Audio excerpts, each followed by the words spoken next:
Gloire à Dieu. Icyubahiro ni icy'Uwiteka. Gloire à Dieu. Yesu ashimwe. Alors bonjour à vous ce matin, bien-aimés. Ndabaramukije mwese muri iki gitondo bakundwa.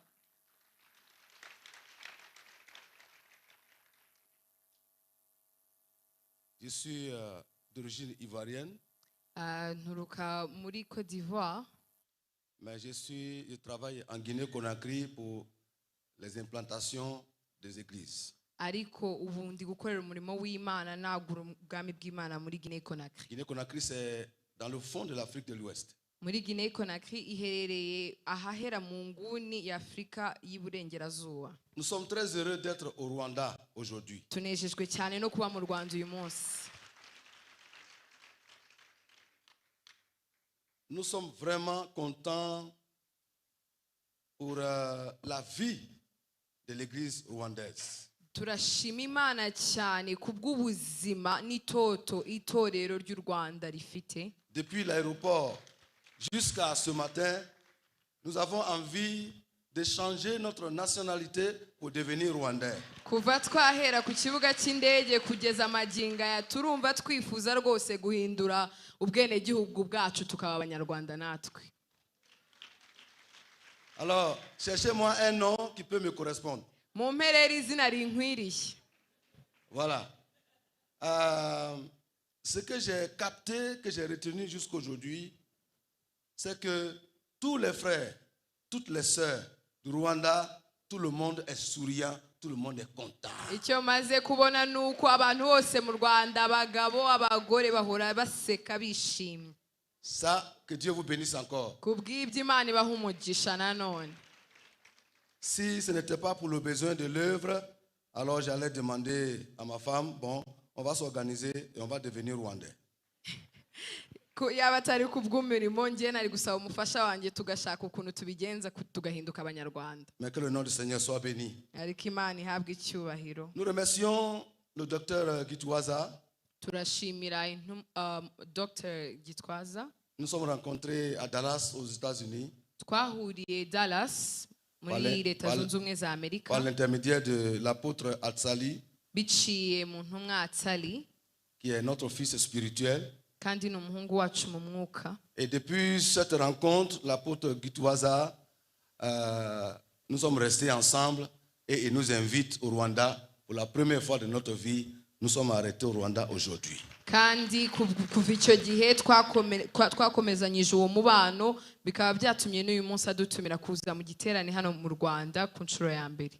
Que Dieu bénisse cet homme pour son amitié, pour son humilité et pour sa consécration à l'œuvre de Dieu. Imana iha umugisha umukozi w'Imana kubwo guca bugufi, kubwo gukunda umurimo no kuwitangira. Que Dieu nous bénisse ensemble. Kandi Imana iduhana umugisha. Amen. Amen. Alors, nous allons prendre quelques temps avec vous Tugiye gufata umwanya hamwe namwe pour intercéder twinginge afin de briser les autels sataniques kugira ngo dusenye ibicaniro bya Satani et implanter des églises. kandi dushinga amatorero. L'option implanter les églises me va très bien parce que c'est ça que moi j'aime le plus. Gushinga amatorero iyo nsanganyamatsiko ndayitindaho cyane kuko njyewe ni umuhamagaro wanjye. Donc ce matin nous allons essayer de nous entretenir à ce sujet. Kandi muri iki gitondo turabiganiraho. Comme on ne peut pas briser quelque chose qu'on ne connaît pas ou qu'on n'a pas vu, permettez-moi de présenter un peu les différentes sortes d'autels sataniques. Nk'uko umuntu adashobora gusenya ikintu atazi atabona kandi atumvishe, reka mbanze mbasobanurire ingeri zitandukanye z'ibicaniro bya Satani. Que le Seigneur nous bénisse. Imana iduhana umugisha. Un autel est une table ou un monument. Igicaniro ni nk'ameza cyangwa se ikintu gifatika. Ça peut être aussi une pierre sur laquelle l'on offre un sacrifice. Cyangwa bishobora no kuba ibuye umuntu atambiraho ibitambo. Dans l'Ancien Testament, par exemple, il s'agit d'un élément central du culte. Mu isezerano rya kera tubona ko igicaniro ari ikintu cy'ingenzi mu iteraniro. Et les autels étaient utilisés pour offrir un sacrifice à Dieu en signe de dévotion ou en signe de repentance. kandi icyo gicaniro cyakoreshwaga abatambyi batambiraho Imana ibitambo nk'ikimenyetso cyo kwihana cyangwa se kwigarurira Imana. Aussi, les autels étaient utilisés pour demander des bénédictions à Dieu. kandi nanone icyo gicaniro bakizagaho baje gusaba ibyifuzo cyangwa se gusaba Imana ikintu. Mais dans d'autres cultures et religions, l'autel de sacrifice peut avoir plusieurs sortes de significations ou d'usages. ariko mu yandi madini igicaniro gishobora gukoreshwa ibindi bintu bindi bitandukanye mu buryo butandukanye. Par exemple, urugero, dans la religion grecque antique, les autels étaient également utilisés pour offrir des sacrifices à leurs dieux, puisqu'ils en avaient plusieurs. urugero mu idini ry'abagiriki rya gakondo bakoreshaga igicaniro batambira ibitambo imana zabo ibigirwamana bari bafite kuko byari birenze ikigirwamana kimwe. Pour obtenir les faveurs de ces dieux ou pour les remercier de leur bénédiction. kugira ngo bakire igikundiro kivuye kuri ibyo bigirwamana cyangwa se babishimire. En un mot, l'autel est donc un symbole de connexion entre les croyants et le divin. muri make rero twavuga ko igicaniro ari ikintu kigaragaza ubusabane hagati y'umwizera n'icyo yizera cyangwa se Imana yizera. Il est souvent associé à des rituels spécifiques, à des croyances profondes. kandi kikaba gisanishwa n'imigenzo yimbitse. Plusieurs de ces pratiques ne sont pas forcément bibliques. kandi imigenzo myinshi muri ibyo ntago ihwanye na Bibiliya. C'est pour cela qu'elles obéissent à des rythmes particulièrement mauvais. niyo mpamvu iyo migenzo ikurikiza cyangwa se yubahisha ibintu bidakwiye cyangwa se bibi. Qui visent à offrir des cultes aux démons. bishinzwe cyangwa bishyiriweho kuramya amadayimoni. Par une telle dévotion aux démons, il y a donc d'énormes conséquences néfastes qui tourmentent la vie des humains. ubwo rero iyo wigaruriye abadayimoni nabo bakora mu buzima bw'abo bantu bakababuza amahoro bakabatera impagarara. Et certains de ces démons ont tourmenté des familles, ont tourmenté notre continent africain. amadayimoni amwe muri ayo ateza impagarara mu miryango yacu, mu buzima bwacu no mu buzima bw'abandi bantu bayakorera. Permettez-moi donc de vous citer quelques autels qui ont eu des impacts sur l'être humain. reka rero mbabwire bimwe mu bicaniro byagiye bigira ingaruka ku muntu. Premièrement, il y a l'autel traditionnel et animiste. hari igicaniro gakondo. Ces autels sont souvent liés aux pratiques religieuses indigènes. ibyo bicaniro gakondo bishamikiye ku migenzo ikorwa n'abantu ahantu bakomoka. Qui invoquent des esprits ou des ancêtres par diverses raisons.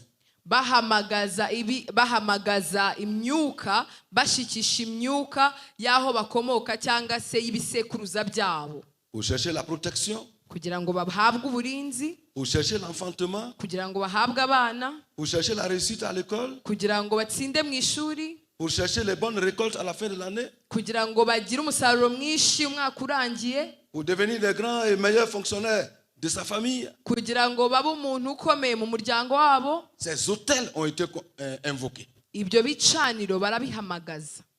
Et cela a eu des impacts sur la vie des humains. kandi ibyo bicaniro bigira ingaruka ku buzima bw'abantu. Même pour se venger de quelqu'un. ndetse hari n'ababihamagarisha kugira ngo bihimure Vous allez cyangwa voir, se c'est, bagirire n'aba bandi bantu. Offrir des sacrifices à ces autels pour que telle personne, on arrive à nuire à sa vie. umuntu akaza agatamba ibitambo kuri icyo gicaniro kugira ngo ubuzima bw'undi muntu yavuze bugirirwe ingaruka mbi. Et ces autels ont été source de malédiction pour plusieurs. kandi ibyo bicaniro byabaye niho hakomoka imivumo myinshi iri mu buzima bw'abantu. Deuxième niveau d'autel, ikindi gicaniro l'autel de sorcellerie. igicaniro cy'ubupfumu Utilisé pour des pratiques occultes, gikoreshwa mu mirimo y'umwijima ils sont associés à la manipulation spirituelle et à la magie noire. gikoreshwa cyane cyane kugira ngo kiyobye mu buryo bw'umwuka abantu kandi gikoresha n'ibintu bita magie noire. Ces autels peuvent être perçus comme des outils pour contrôler la vie de l'homme. Ibyo bicaniro bishobora gukoreshwa kugira ngo biganze cyangwa se biyobore ubuzima bw'umuntu, Pour nuire à la vie de l'homme. kugira ngo bitere impagarara mu buzima bw'umuntu, Pour influencer les autres kugira ngo bigire ijambo cyangwa se icyo biyobora mu buzima bw'abandi bantu de manière négative. mu buryo bubi. Ils sont souvent associés à des malédictions, à des maladies qu'on ne peut même pas expliquer. Buhujwe cyane cyane n'imivumo n'indwara umuntu atabasha gusobanura.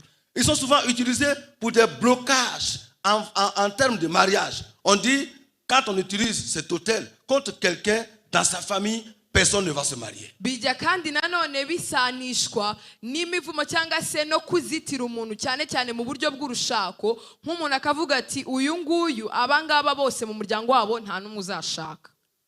Il y a des maladies, comme je l'ai dit, c'est dans tous les hôpitaux au monde, on ne pourra rien voir après radio, après, on peut faire tous les examens, on dit vous n'avez rien, pourtant la personne est malade. Hari indwara rimwe na rimwe umuntu yivuza akava mu bitaro akajya mu bindi akajya hanze ntibabone indwara n'imwe arwara, cyangwa se bayibona ntibabashe no kuyivura kubera ibyo bicaniro. La sorcellerie est utilisée pour créer des conflits entre les familles. Ubupfumu bujya bukoreshwa nanone kugira ngo buzane intambara n'intonganya mu miryango. Dans certaines familles, il y a le père est polygame, il y a 2 ou 3 femmes. Hari imiryango iba ifite abagore babiri cyangwa batatu, Et les enfants issus de ces familles-là, par endroits, ne s'entendent jamais. kandi abo bana bose bakomoka muri uwo muryango nta na rimwe bajya bumvikana. Et aucune femme, aucune de ces femmes rivales ne peut, sous la forme, la poste de la sorcellerie, accepter que l'enfant de l'autre réussisse. Kandi aba umugore cyangwa se inshoreke y'uwo muntu wundi ntabwo ijya yemera ko abana baturuka ku wundi mugore bazagira ikintu bageraho. Ce matin, le Seigneur va intervenir pour nous. Iki gitondo Uwiteka araza arabijyamo. La sorcellerie est très pratiquée en Afrique et Ubupfumu- elle est présente dans toutes les couches sociales. Ubupfumu buragaragara cyane muri Afurika kandi buri mu ngeri zose zo tucamo. Troisième niveau d'autel, Igice cya gatatu, urwego rwa gatatu rw'igicaniro, l'autel de sacrifice humain. igicaniro batambaho abantu. Dans certaines traditions africaines, bon, il y a des pays que vous connaissez, chez les Dahoméens, actuel le Bénin. À l'époque, on offrait des êtres humains à des autels. Mu mico imwe n'imwe ya Kinyafurika hari igihe batambaga abantu bakabatambira ibyo bigirwamana Pour apaiser les esprits, kugira ngo baturishe uburakari bw'imyuka, pour se repentir, demander pardon pour des actes posés. cyangwa kugira ngo bihane ibintu bibi babaga bakoze. Et ces pratiques ont laissé des stigmates spirituels et émotionnels sur toutes les communautés qui se sont engagées à les servir. Kandi ibyo bicaniro byagize ingaruka ndende mu buryo bw'umwuka, mu buryo bw'amarangamutima ku bantu bose bari bafitanye isano n'ababikoreraga. Quatrième niveau d'autel, Igice cya kane cy'ibicaniro, l'autel des ancêtres. igicaniro cy'ibisekuruza. Je ne sais pas si vous avez connu cela ici au Rwanda. Sinzi niba icyo mukizi mu Rwanda. Chez moi, Iwacu les personnes non converties, bien entendu, abantu badakijijwe quand elles prennent du bandit blanc, iyo bafashe nka vino, avant de boire le bandit blanc, mbere y'uko banywa on verse un peu à terre. bamenaho gake hasi. C'est pour qui? Ninde babahaye? Ce qu'on verse à terre, Icyo bamennye hasi c'est pour les ancêtres. ni icy'abasogokuru, Et ils boivent avant nous. kandi bo bagomba kunywa mbere y'uko nyiri igikombe anywa. L'autel consacré qu'on donne au nom des ancêtres est une puissance qui domine l'être humain lui-même et tous ses descendants. icyo gicaniro rero cy'ibisekuruza ni igicaniro cyiza kikagenga ubuzima bw'uwo muntu uba waracyihariye.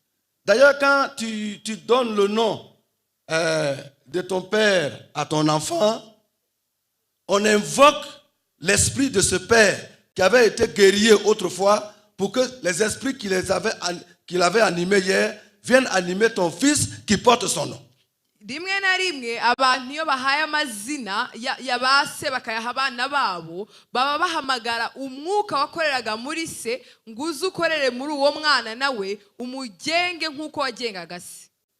C'est un autel qui est source de beaucoup de malédictions ni igicaniro nacyo gituruka imivumo myinshi cyane sur la vie des êtres humains. ku buzima bw'abana b'abantu. Nous avons besoin de la grâce de Dieu pour nous en délivrer. dukeneye imbabazi n'ubuntu bw'Imana ngo budusohore muri ibyo bicaniro. Que le Seigneur soit béni ce matin. reka Uwiteka ahabwe icyubahiro iki gitondo. Cinquième niveau d'autel, igice cya gatanu cy'ibicaniro c'est l'autel du tribalisme ou de la malédiction tribale. ni igicaniro cyisanisha n'aho umuntu akomoka. D'un côté, il y a une tribu. hakaba hari ubwoko De l'autre runaka, côté, il y a une autre tribu. ahangaha hari ubundi bwoko, Et ces deux tribus sont l'une contre l'autre. kandi ayo moko akaba arwanya. S'il doit avoir un président de la République dans ce pays, il ne sortirait pas de l'autre tribu, sauf chez nous. mu gihugu kimwe akavuga ati niba hagiye kubaho umuyobozi w'igihugu ntabwo ashobora kuva mu bundi bwoko uretse ubwoko bwacu. Voilà ce qui s'est passé dans plusieurs familles. ibyo nabyo birahari mu miryango myinshi. Et dans certaines communautés, comme au Nigeria, chez les Yoruba, les Igbo et les Haoussa, on a vu à l'époque les réalités que ces guerres tribales ont créées dans ces milieux-là. dushobora gutanga nk'urugero nko muri Nigeria hariho amoko atandukanye, hari abantu bita aba Igbo, hari abantu bita aba Hausa, biba biterwa n'agace bakomokamo mu gihugu, kandi twabonye ko hari intambara nyinshi zabaga hagati y'ayo moko atandukanye kubera ko baturuka hano. Les autels sont donc érigés pour que on puisse se venger de l'autre tribu. nuko rero hari igihe ibicaniro bikoreshwa kugira ngo bihemure ku bundi bwoko, Afin que les démons qu'on invoque sur ces autels partent de l'autre côté pour maintenir les autres dans la souffrance. kugira ngo abo badayimoni bashikisha cyangwa se bahamagara muri icyo gicaniro bagende batere ubwo bwoko bubabuza amahoro. Et si vous êtes de ce côté, que vous n'avez pas Jésus, ces démons maintiennent votre vie. kandi iyo abo badayimoni babagezeho bagasanga mudafite Yesu rwose babasha kubabata. Ces autels ont donc alimenté des conflits à ne point finir. ibyo bicaniro rero biguma bitera intambara zitarangira. Quand vous êtes dans un service, vous êtes chef de service, iyo muri nko mu gikorwa runaka mukora ahantu et que vous runaka devez recruter des nouveaux ouvriers, mukaba mushinzwe kuzana abakozi bashya, si celui qui vient à l'interview devant vous est de l'autre tribu, vous dites que lui, il n'a pas de place ici. ubwo umuntu yaza gukora interview y'akazi ukabona aturuka muri ubwo bwoko bundi butasa n'ubwawe ukamwihorera. Parce que les gens agissent sous l'effet de ces esprits qui ont tourmenté leurs pensées vis-à-vis de leurs frères. kuko ibyo bicaniro biba byaragiye no mu bitekerezo byabo bikababuza kubona neza ubwo bwoko, bikiyemeza kujya bibatera impagarara no kubagirira nabi. Sixième autel, igice cya gatandatu cy'igicaniro, c'est l'autel des dominations politiques et économiques. igicaniro cyo gushaka kuyobora mu buryo bwa politike no mu buryo bw'ubukungu. Des leaders politiques ou économiques peuvent faire recours à des autels. abayobozi mu buryo bwa politike bashobora kwikoresha cyangwa se kwifashisha ibicaniro Par des pratiques spirituelles pour maintenir ou pour se maintenir au pouvoir. bagakora imigenzo mu mwuka kugira ngo bagume ku butegetsi, Pour affaiblir les autres. kugira ngo badindize abandi, Pour diviser les autres partis politiques. kugira ngo bashyiremo amacakubiri hagati y'andi Pour détruire l'économie de l'autre. mashyaka, kugira ngo batere ubukungu budindire, qu'il n'y ait pas d'entente entre tous ceux qui sont en face de lui. kugira ngo he kuba kumvikana hagati y'abahangara uwo, Et pour opprimer les populations, afin qu'ils puissent perpétuer leur injustice et influencer les événements politiques. kandi bagatsikamira ubwoko n'abantu n'abaturagihugu bayoboye kugira ngo babashe kugumana ubwo butegetsi, babashe kuguma hejuru. Ces gens-là font recours à des hôtels. Abo bantu rero bajya bifashisha ibicaniro. Je vous donne un témoignage. Reka mbahe ubuhamya. Il y a deux messieurs qui devaient se présenter au poste de député. Hari abagabo babiri bagombaga gutore, umwe yagombaga gutorerwa kuba umudepite. Ces deux étaient vraiment bien renommés dans la région. Kandi uwo mwanya wari uzwi mu karere. Tout le mouvement qui se faisait, les t-shirts qu'on portait, en tout cas chacun essayait de valoriser son candidat. Kandi buri muntu wese agerageza guha agaciro umukandida we, bakajya bakoresha imyambaro bakamamaza buri muntu wese uwashyigikiye. Ces deux ont décidé d'aller faire recours à des hôtels. Hanyuma babo babiri bagenda gushaka imbaraga ku bicaniro. Ils sont sortis de l'Afrique Barasohoka et ils sont allés en Inde. Bava muri Afrika bajya mu Buhindi. C'est-à-dire l'autre est allé voir un homme puissant en Inde. Umwe muri bo ajya kureba umugabo ukomeye mu Buhindi. Il ne savait pas que son adversaire aussi est venu voir ce même homme puissant. Atazi ko uwo bahangana nawe yaje kureba uwo mugabo wo mu Buhindi. Et le jour que cet homme-là a donné rendez-vous à ceux qui sont venus le voir, umunsi rero umugabo bari bagiye kureba yabahaye rendez-vous yo kuzaza dans la salle, kubareba aho d'un bahuriraga. côté il y a un candidat à la députation, Mu ruhande rumwe hari uwo mukandida de l'autre umwe, côté il y a un autre candidat. no mu rundi harimo wa mukandida wa kabiri. Et les deux se regardent. Maze babiri bararebana. Ils ne se saluent pas, Ntibari babizi, mais ils se regardent quand même pendant longtemps. bararebana. C'est-à-dire l'autre ne savait pas que son ami connaissait le même homme. Ni ukuvuga ngo buri umwe wese yibwiraga ko uwo bahanganye atazi uwo mugabo bagiye kureba mu Buhindi. Voilà ce qui se passe. Ngaho reba nawe. Que Dieu soit béni parce que Jésus est venu nous libérer. Reka umwami wacu ahabwe icyubahiro kuko Yesu yaje kutubohora. Alléluia. Haleluya. Alors ce matin, Iki gitondo il rero faut briser ces hôtels-là. tugomba gusenya ibyo bicaniro Par le nom de Jésus-Christ. kubw'izina ry'umwami wacu Yesu Kristo. Mais pour les briser, Ariko kugira ngo tubisenye il faut utiliser 3 éléments. tugomba gukoresha intwaro eshatu. Le premier élément, Ya mbere on le trouve dans Luc chapitre 15. tuyisanga muri Luka igice cya 15. Il faut venir se repentir devant Jésus. Bisaba ko tuza kwihana imbere ya Yesu À cause kubera ko de nos parents, kubw'ababyeyi de nos bacu, ancêtres, kubw'ibisekuruza de nos chefs de dukomokaho, famille, kubw'abayoboye imiryango qui sont yacu, allés invoquer ces esprits au nom de toute la famille dont nous sommes issus. bagiye gushaka imbaraga muri ibyo bicaniro, kandi niyo miryango twe Il faut dukomokaho. demander pardon à Dieu pour ça. Tugomba kwihanira ibyo Pour que Dieu nous pardonne. kugira ngo Imana itubabarire, Pour que l'effet de ces forces maléfiques quitte sur nos vies. kugira ngo izo mbaraga z'umwijima zageraguwe ku buzima bwacu zikurweho. Alléluia. Haleluya. Vous êtes d'accord avec moi? Twese turemeranya? Vous êtes d'accord avec moi? Turemeranya. Parce que moi, mon père était porteur de masques. Masque, oui, mon père. Data yambaraga nka masque. Vous connaissez les masques au Rwanda?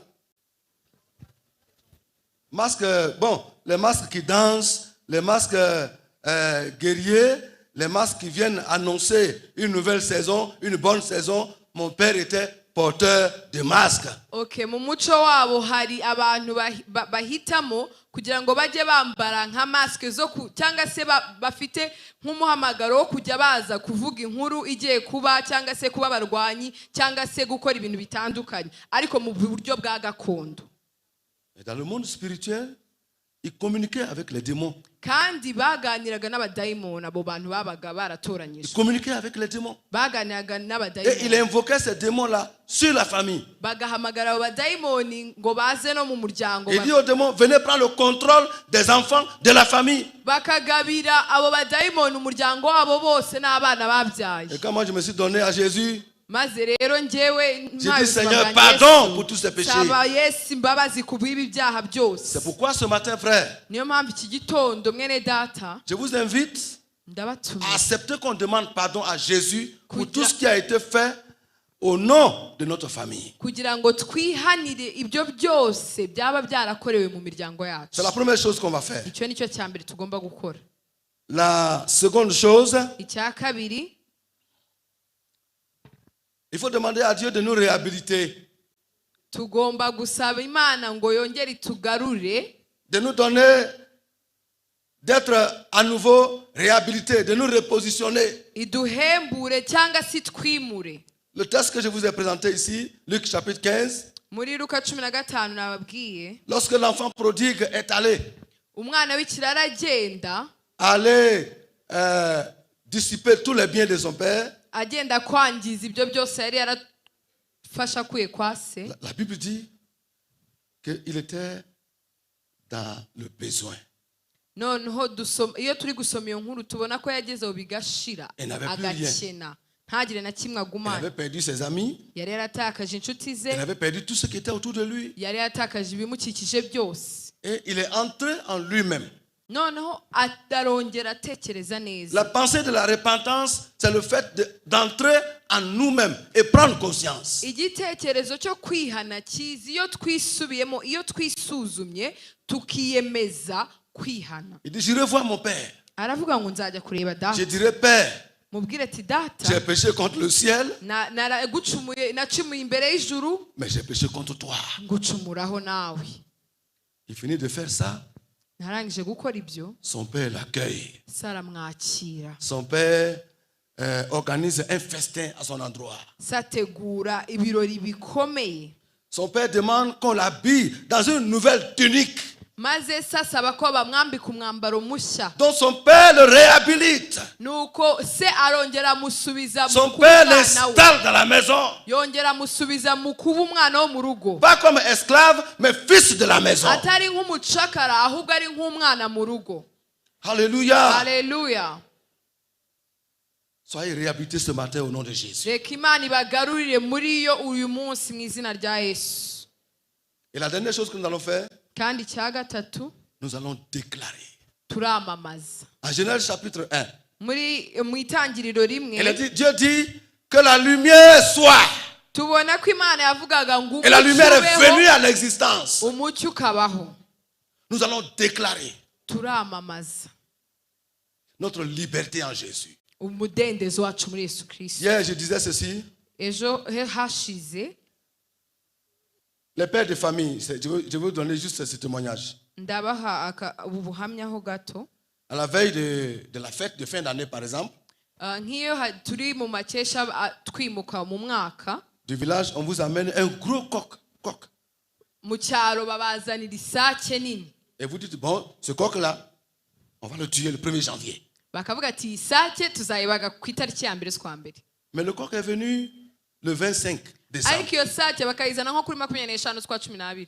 Il y a environ quelques jours avant le 1er janvier. habura iminsi mike ngo itariki ya mbere igere.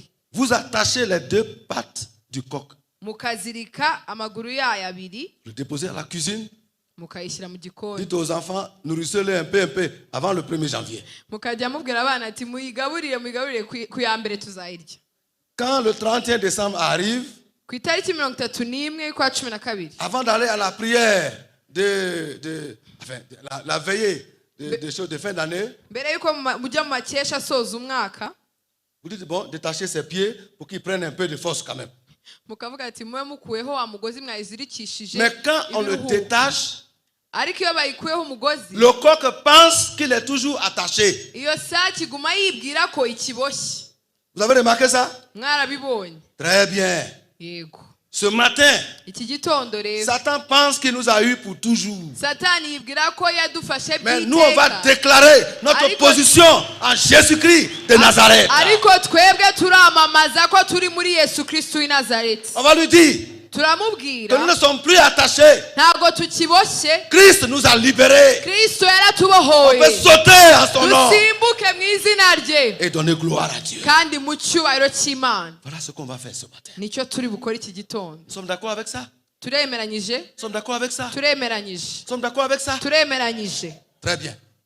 murakoze On va commencer tugiye gutangira par demander pardon à Dieu turabanza twihane pour tous ces hôtels ku bw'ibi bicaniro byose que nos pères avaient érigés ababyeyi bacu bari baratambye ou que les pères du continent africain avaient érigés. sibyo Attention, itonde il shoferi y a un blanc avec nous. harimo umuzungu muri ino modoka Est-ce que nous, on n'est pas des humains? ese twebwe ntabwo turi abantu Frère, mwene data ce matin, iki gitondo nous allons déclarer notre position en Jésus. turamamaza umwanya dufite muri Kristo Yesu Parce que Christ kuko Kristo nous a mis dans un sommet extraordinaire, yadushyize ahantu ho hejuru cyane dans une position extraordinaire. ahantu hahambaye Et nous pouvons avoir une jet privée, comme a déclaré l'apôtre Paul à la rencontre de l'avant-hier, que chacun de nous ait son jet privé et rende gloire à Dieu et servir Dieu partout, partout, partout à la gloire de notre Dieu. nk'uko intumwa Paul Gitwaza yabivuze natwe dushobora gutunga indege zacu tukajya dukora umurimo w'Imana nta nkomyi aho hose mu gihugu ndetse no ku mugabane. Je vous invite donc Ndabatumiye rero à vous tenir levés. tugiye guhaguruka Nous allons demander pardon à Dieu tugiye kwihana imbere y'Imana pour tous les actes ku bw'ibyo byose byakozwe qui ont invoqué les hôtels, byahamagaraga ibyo bicaniro les différents types d'hôtels uburyo ingeri zose z'ibicaniro twavuze dans nos régions, aha mu gace kacu dans notre village, mu dans cyaro notre famille, mu miryango dans yacu notre maison, mu rugo iwacu partout où les hôtels ont été invoqués. aho hose ibicaniro Nous allons byahamagaje demander à Dieu tugiye gusaba de Imana pardonner tous ces actes-là, ngo itubabarire ku bw'ibyo d'avoir byose compassion de nous itugirire imbabazi et n'impuhwe d'accepter notre pardon. kandi iduhe imbabazi. Est-ce que nous pouvons prier un instant ensemble, Ese bien-aimés? twasenga bakundwa. Alléluia. Alléluia. Alléluia. Alléluia. Alléluia. Alléluia. Gloire. Gloire. Gloire. Gloire. Gloire. Cyubahiro Mwami. Nous sommes là devant toi ce matin, Turi Seigneur. imbere yawe Mwami iki Nous voici devant gitondo ta face. turi imbere sommes y'ubwiza tes bwawe enfants.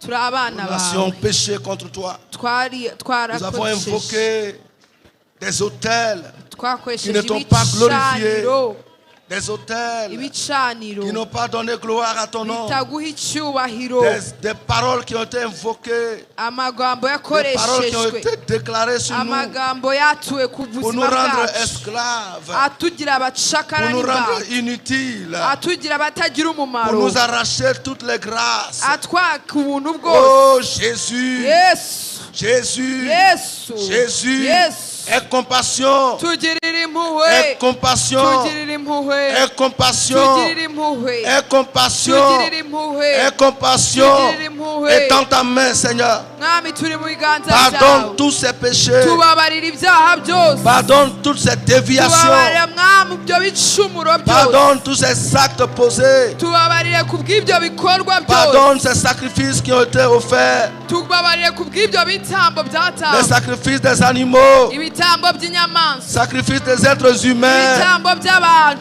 Le sang a versé. amaraso Le yamenwe sang humain a versé. amaraso y'abana b'abantu yamenwe Jésus. Yesu Jésus. Yesu Jésus. Yesu Nous te supplions. turakwinginze Nous te supplions. turakwinginze Nous te supplions. turakwinginze Nous te supplions. turakwinginze Pardonne-nous, Seigneur. tubabarire Mwami Pardonne-nous, Seigneur. tubabarire Mwami Pardonne-nous, Seigneur. tubabarire Mwami Pardonne-nous, Seigneur. tubabarire Au Mwami nom de mu Jésus. izina rya Au Yesu nom de mu Jésus. izina rya Au Yesu nom de mu Jésus. izina rya Au nom de Yesu mu Jésus. izina rya C'est pour Yesu nous que tu es monté à la croix. data C'est pour nous, Seigneur, kuri twe que tu es monté à la croix.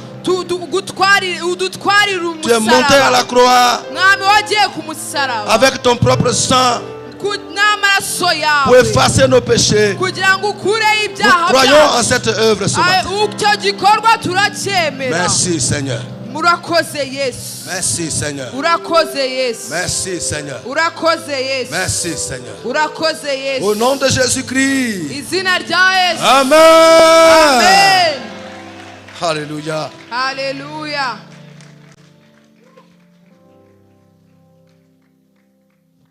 Deuxièmement, Cya kabiri, nous allons demander à Dieu de nous positionner.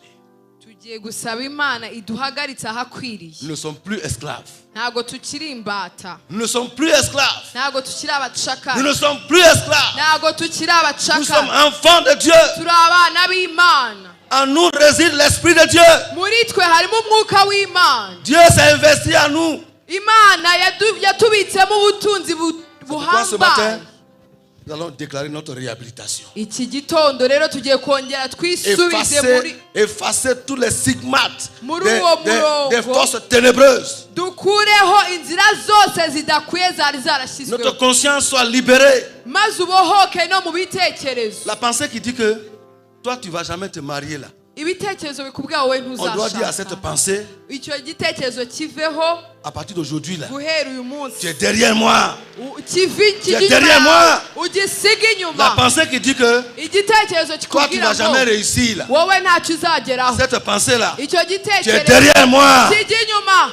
La pensée qui dit que Igitekerezo kivuga ngo tes enfants ne deviendront rien. abana bawe nta kintu bazageraho. Cette pensée là, elle est derrière moi. Icyo gitekerezo kijya inyuma. Alléluia. Haleluya. On va prier ensemble, bien aimés. Tugiye gusenga. Déclare ton repositionnement. Amamaza kubaho kw'Imana Haleluya. mu buzima bwawe. Alléluia. Haleluya. Seigneur notre Dieu, notre Père, Data mwami kandi Imana béni yacu. soit ton nom. Izina ryawe rihabwe Béni icyubahiro. soit ton nom. Izina ryawe rihabwe De icyubahiro. ce que ce matin, Muri iki tu gitondo repositionnes ma vie. ongera unsubize Tu ahakwiriye. repositionnes ma vie. Subiza ahakwiriye. Que les ténèbres Reka imbaraga soient z'umwijima dissipées pour toujours. zikurweho mu Que izina. les ténèbres Reka imbaraga soient z'umwijima dissipées pour toujours. zirandurwe. Que les ténèbres Reka imbaraga soient z'umwijima dissipées pour toujours. zirandurwe Que burundu. les ténèbres Reka imbaraga soient z'umwijima dissipées pour toujours. zirandurwe burundu. Que ma vie Reka ubuzima soit une vie de hauteur. bube ubuzima Une buteye vie de imbere. sommeil. Bube ubuzima bwo hejuru. Une vie de sommeil. Bube ubuzima butsinda. Une vie de sommeil. Bube ubuzima bwo Au hejuru. plan spirituel. Mu buryo bw'umwuka. Tu me mets au sommeil. Unshyire hejuru. Au plan matériel. Mu buryo bw'ibifatika. Tu me mets au sommeil. Unshyire hejuru. Au plan économique. Mu buryo Tu bw'ubutunzi. me mets au sommeil. Unshyire Tu hejuru. me mets au sommeil. Unshyire Tu hejuru. me mets au sommeil. Unshyire Tu me hejuru. mets au sommeil. Unshyire Tu me hejuru. mets au sommeil. Unshyire Au hejuru. nom de Jésus. Izina rya Au nom Yesu. de Jésus. Izina Au rya nom Yesu. de Jésus. Izina Au rya nom Yesu. de Jésus. Izina Au rya nom de Yesu. Jésus. Izina rya Que les Yesu. liens, Reka ibintu les byose. liens, Inge- les esprits ibyansubizaga des ku hôtels myuka y'ibicaniro soient brisés. birandurwe Les forces bikurweho des hôtels imbaraga soient z'ibicaniro brisées. bisenywe Les démons des abadayimoni hôtels soient b'ibicaniro brisés. bisenywe Soient brisés. bisenywe Soient brisés. bisenywe Soient brisés. bisenywe Soient brisés. bisenywe Soient brisés. bisenywe Les paroles qui ont été amagambo prononcées yavugiwe sur ces kuri hôtels ibyo soient bicaniro annulées. akurweho Soient annulées. akurweho Soient annulées. akurweho Soient annulées. akurweho Au nom de Jésus. izina rya Yesu. Alléluia. Haleluya. Gloire à Jésus. Icyubahiro ni icya Yesu. Gloire à Jésus. Icyubahiro ni icya Yesu. Gloire à Jésus. Icyubahiro ni icya Yesu. Gloire à Jésus. Icyubahiro ni icya Yesu. Gloire à Jésus. Icyubahiro ni icya Yesu. Maintenant, Seigneur, noneho que tu m'as mwana réhabilité, unsubize je déclare ma vie ndamamaza ko ubuzima bwanjye une vie de hauteur. ari ubuzima bw'ahantu ho Une hejuru. vie de hauteur. Ni ubuzima buteye imbere. Une vie de sommeil. Ni ubuzima bwo Une hejuru. vie de sommeil. Ni ubuzima Une butsinda. vie de sommeil. Ni ubuzima bwo Pour la hejuru. gloire de Jésus. Kubw'icyubahiro Pour la cy'Imana. gloire de Jésus. Kubw'icyubahiro Pour la cy'Imana. gloire de Jésus. Kubw'icyubahiro Pour la cy'Imana. gloire de Jésus. Kubw'icyubahiro cya Yesu. Merci Seigneur. Urakoze mwana. Amen. Amen. Amen. Amen. Amen. Amen. Alléluia. Haleluya. La dernière prière à faire, Isengesho rya nyuma tugiye gukora nous sommes sauvés pour servir. twakijijwe kugira ngo dukorere Imana. N'est-ce pas? sibyo Nous sommes sauvés pour servir. twakijijwe kugira ngo Il dukore est demandé Imana que nous puissions aller implanter des églises. ngo tugende dushinga Implanter amatorero des églises. dushinga amatorero. Maintenant que le Christ nous a pardonné, ubwo rero Kristo yatubabariye les effets des hôtels ont été annulés. imbaraga z'ibicaniro zigakurwaho Il nous a mis dans une position de hauteur. ikadushyira ahantu ho hejuru. Nous allons maintenant prier. noneho turasenga Que le Seigneur nous donne cette facilité.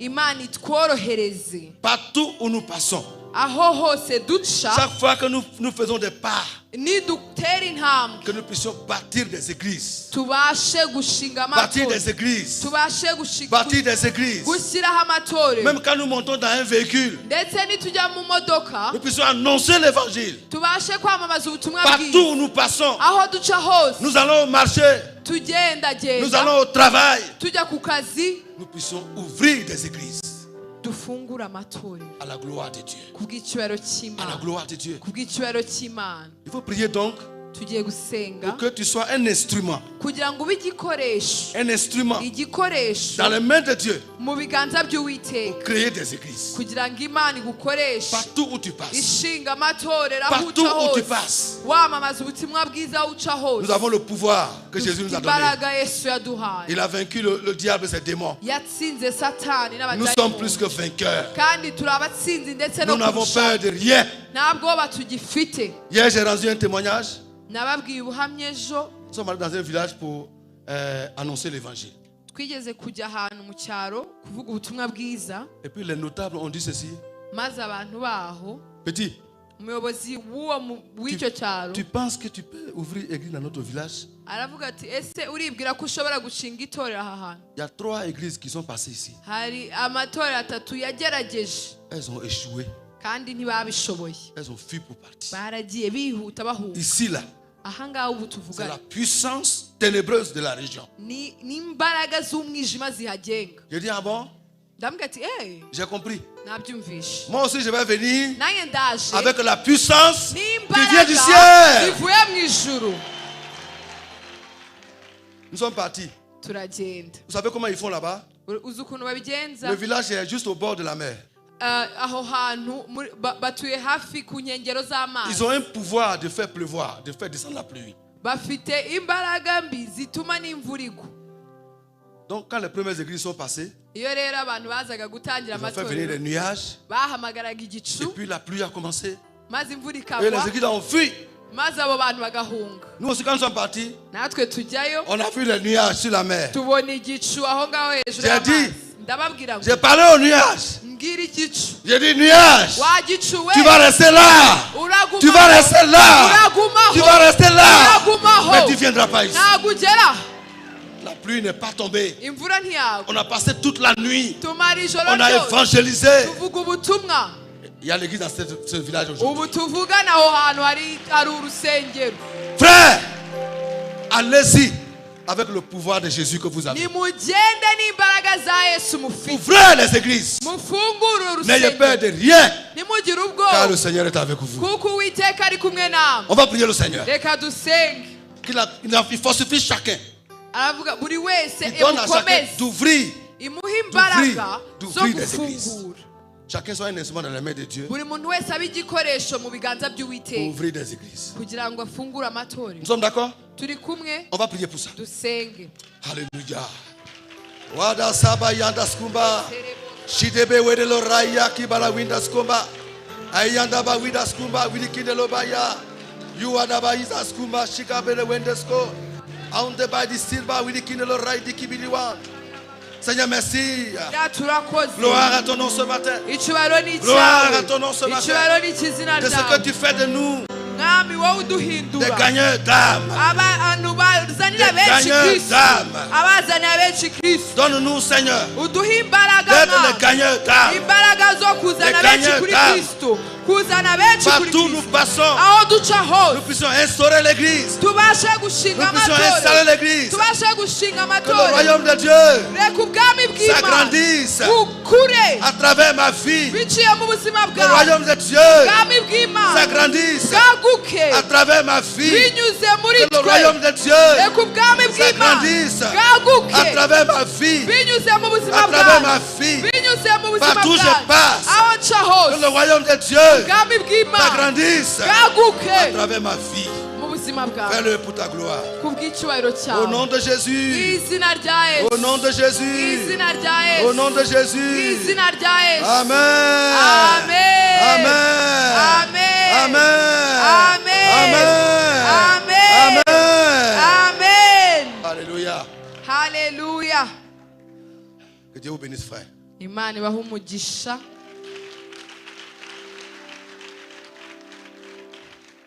Je vous ai dit au début, nababwiye dutangira cherchez-moi un nom. munshakira umuntu izina Cherchez-moi un nom. munshakira Un nom izina qu'on prononce facilement. izina bavuga ryoroheje Et puis ridakomeye arriver là-bas en Guinée, ningenda hariya muri gine kureka insubiyeyo je vais dire aux Guinéens, nzababwire bon, je suis désolé, ndabasaba mais imbabazi maintenant, je suis ubu devenu ngubu un nsigaye ndi Rwandais. umunyarwanda Alléluia. haleluya Alléluia. haleluya Voilà, je vais dire merci au Seigneur, ndashima imana puis je vais m'asseoir. ngiye gushima imana maze Notre nicara Père Céleste, data wa twese béni uri soit ton mu nom ijuru, ce matin. izina ryawe rihabwe icyubahiro iki Pour ces gitondo quelques minutes que nous avons eues, wakoze kuza mu byo entretenir twaganiriye ton peuple ukomeze urinde ubwoko sur ce bwawe sujet important. ku bijyanye n'insanganyamatsiko Détruire les forces y'ingenzi des hôtels kurandura gusenya imbaraga z'umwijima et faire de nous des n'ibicaniro bya gagneurs satani kandi uduhindura abazanira benshi kuri Seigneur, fais-le kristo pour ta gloire. ku bw'icyubahiro cyawe Merci de ce que urakoze tu mwana veilles sur ta parole pour l'accomplir. ukomeze urinde ijambo Tu ryawe es le Dieu usohoze. des promesses. reka imana Et y'amasezerano nous bénissons ton nom pour cela. duha- À toi toute la twihaye gloire. icyubahiro icyubahiro ni À toi icyawe toute la gloire. icyubahiro cyose Au ni nom icyawe. de Jésus-Christ. mu izina rya yesu Amen. amen